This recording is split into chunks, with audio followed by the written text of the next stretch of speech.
बिस्मिल्लाहिर्रहमानिर्रहीम। मोहतरम अस्सलाम वालेकुम।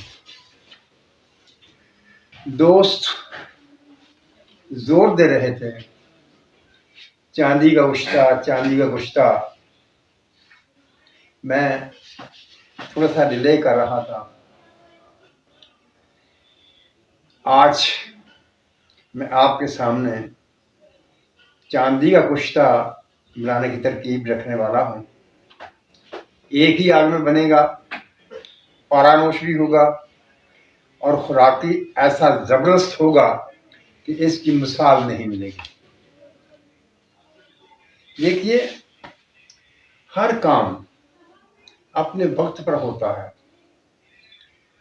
मसाइल आते रहते हैं, डिले होती रहती है, लेकिन जब उसका वक्त आ जाता है तो वो काम हो जाता है।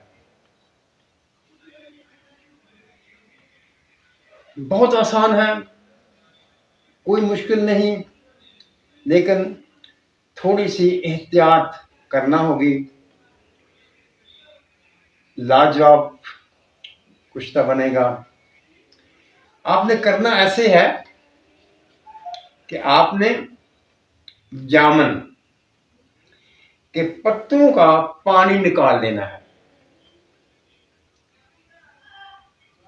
पानी निकालकर उसे अपने पास रख लेंगे और चांदी का पतरा लेंगे। अब यहाँ दोस्त ये ना कहें चांदी का दौदा ले लें, वैसे कर लें, ऐसे कर, नहीं। आपने चांदी का पतरा लेना है, नरम पतरी हो, ज्यादा मोटी ना हो।